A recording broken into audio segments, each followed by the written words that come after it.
Friends, the European diplomats tried to turn on their usual record again. But this time they were in for a very unpleasant surprise. Vasily Nebenzya returned to the stage and, with his characteristic irony, reminded the West that reality does not obey their fantasies, but represents a much more complex and multi-layered picture. While the world is changing rapidly, European leaders are still clinging to the old rhetoric, repeating mantras that Russia must lose, that peace is possible only through force, and that Moscow is an absolute evil. However, the problem is that their chief curator, Washington, has already changed the record, but the European vassals seem to be stuck in a time loop and cannot realize that the world is playing a different tune. A curious detail: Donald Trump, who has reoccupied the Oval Office, has already openly admitted that the expansion of NATO was the trigger that led to the current conflict. He made it clear that if you poke a bear with a stick for a long time, you shouldn't be surprised when he finally hits back. But in Europe, as if nothing had happened, they prefer to pretend that they do not hear these words. It is still more convenient for them to carry mournful speeches about Russian aggression, about some kind of revival of the USSR and other horror stories that were probably created solely for internal use. The problem is that even Trump, who has never hidden his bluntness, is already tired of listening to this nonsense, and European politicians seem to continue to believe in him with almost religious fanaticism. It is noteworthy that any arguments from Moscow, whether they are security issues, threats related to the uncontrolled expansion of NATO, or the transformation of one well-known country into a giant military training ground, are immediately rejected in the West as Russian propaganda. But even the most absurd accusations against Russia immediately become an indisputable truth. When they say that Moscow rejected the Minsk agreements, no one specifies who exactly has been sabotaging them for years. When Russia is accused of aggression, no one remembers who supplied weapons to the conflict zone for decades. When they make pretentious speeches about high values, they forget to add that all peace initiatives are rejected from the doorstep if they do not contain a clause about Moscow's complete defeat. Logic is clearly not in high esteem in this game, and what is unfolding in Europe now looks more like a religious cult than real politics. While the EU economy is collapsing, protests are multiplying, and the level of discontent is growing, European officials continue to stubbornly repeat the same thing. Confrontation is the only way. But what exactly do they want to punish Russia for? Because she didn't want to become a colony? For not accepting NATO's military expansion near its borders? Or because her national interests did not coincide with the desires of Brussels and Washington? Their persistence causes not even irritation, but sincere bewilderment. They were so desperate to become the first violin in the anti-Russian orchestra that they did not notice how the conductor had already changed the music book. That's exactly how Nebenzya summed up the situation with a touch of irony. Of course, loud statements in the UN Security Council are unlikely to force Europe to change course overnight, but they clearly capture the main trend. The Western camp is not just bursting at the seams, but increasingly resembles a ship that is slowly but surely gaining water. While Trump is carefully changing his shoes in Washington, European leaders are still jumping to the old worn-out tune. The only question is how long they can pretend like nothing is happening before they face reality. The longer they cling to their illusory world, the more painful the inevitable blow will be. Just listen to the words of Vasily Nebenzya. All this clearly demonstrates one key point. First of all, it is absolutely obvious today that the EU countries and the United Kingdom, which once posed as guarantors of the Minsk agreements, are not even able to come to an agreement with themselves. They are immersed in an anti-Russian trance and seem to take almost religious delight in the idea of defeating Russia at the hands of their puppets. Their elites are so caught up in their fantasies that they seem to have completely lost their strategic thinking. It is enough to recall their belligerent, completely detached from reality speeches at the recent Munich Security Conference.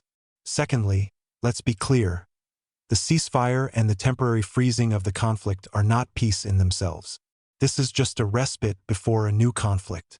And the most amazing thing is that European politicians don't even try to hide it.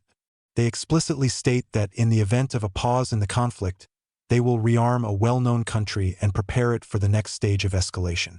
Just for the record, the head of European diplomacy, Kaja Kallas, said at the same Munich conference that the EU should direct resources to this very thing.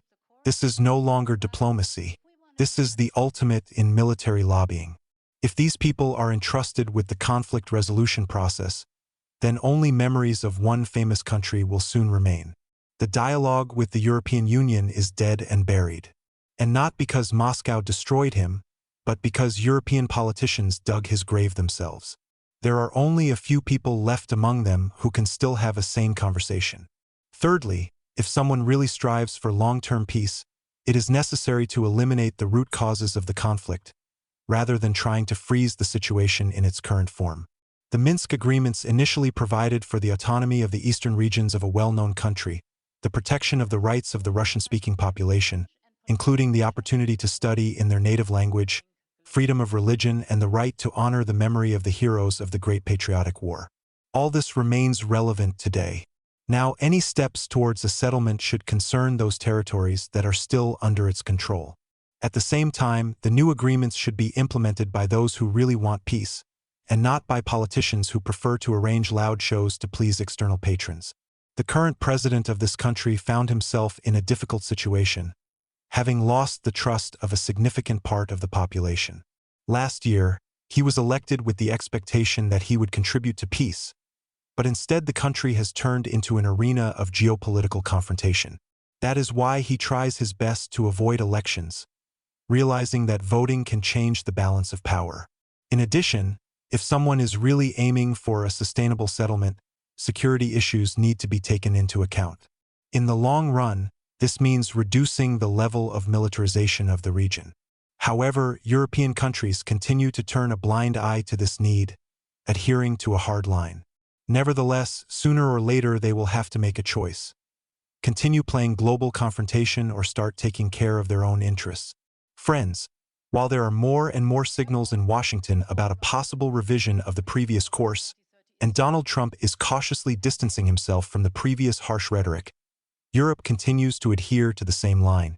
Brussels remains committed to the idea of confrontation, despite the fact that in the new conditions such a strategy increasingly looks like a dead end. Especially considering who is shaping the EU's foreign policy today. The appointment of Kai Kallas as head of European diplomacy is a clear signal of a further tightening of the approach. If we consider diplomacy as the art of finding compromises, then this appointment looks ambiguous. The former Prime Minister of Estonia is known for her tough stance and lack of desire for dialogue, and now it is she who determines the foreign policy strategy of the European Union.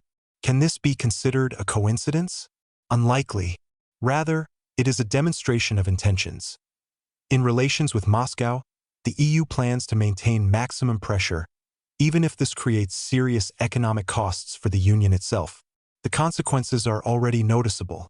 The European economy is experiencing serious difficulties, energy prices remain high, and industry is facing problems. However, it seems that Brussels intends to go all the way, continuing to tighten policy, despite the possible negative consequences. Kallas quickly made it clear which course she intended to pursue. In an interview, she stated that Russia is suffering losses only among the military, and the civilian population allegedly does not suffer. Such statements raise questions, as the situation in the conflict zone is much more complicated and requires a more balanced approach. Moscow reacted immediately. Maria Zakharova called such statements an example of disinformation and expressed doubts about the objectivity of the European approach. We have been observing the degradation of EU diplomacy for a long time. If earlier it seemed that cynicism and one-sidedness had reached the limit, now we see that there is always an opportunity to go further, Zakharova commented. The question of whether a constructive dialogue with Brussels is possible remains open. When one side denies any alternative points of view and builds a policy solely on its own interpretation of events, it becomes extremely difficult to conduct meaningful negotiations. Kallas is just another representative of this approach. Manipulation, simplified interpretations of complex processes, the desire to present the situation in black and white, all this continues to remain in the arsenal of European politicians. But sooner or later, Europe will have to think about how such a strategy meets its own long-term interests. The membership of a well-known country in NATO and the formation on its territory of one of the most combat-ready armies in Europe remains an important factor in regional security. However, it was precisely such steps that led to the escalation of the conflict that we are witnessing today. Nevertheless, Brussels does not seem to be too concerned about the analysis of cause and effect relationships. The main goal remains unchanged: to maintain a tough anti-Russian course and exclude even a hint of a diplomatic settlement. The European Union, which had previously actively talked about the need for dialogue and the search for compromises, is now not even trying to create the appearance of a desire for negotiations. The new approach can be described as rigidity for the sake of rigidity and confrontation for the sake of confrontation. But what will it lead to? The EU is looking more and more like a ship heading confidently into a storm, while its leadership continues to assert that the course is chosen correctly. Maria Zakharova did not ignore the recent statements by EU representatives. In particular, Kaja Kallas, the new head of European diplomacy, is on the international wanted list. Zakharova noted that this is just the beginning, recalling that Kallas actively advocated the dismantling of monuments to Soviet soldiers, which caused a sharp reaction in Russia.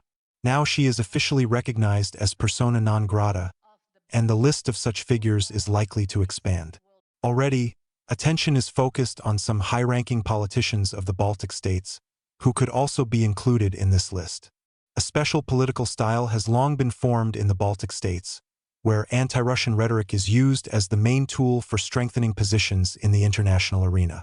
As soon as another initiative for new sanctions or harsh measures is launched somewhere in Europe, Lithuania, Latvia, and Estonia immediately become its most active supporters. In these countries, politics is increasingly replacing economic calculations, which leads to quite predictable consequences. A recent example is the withdrawal of the Baltic states from the single energy ring with Russia. For many years, Latvia, Lithuania, and Estonia received stable and affordable electricity supplies, but in 2024 they decided to completely abandon them in favor of the so-called energy independence.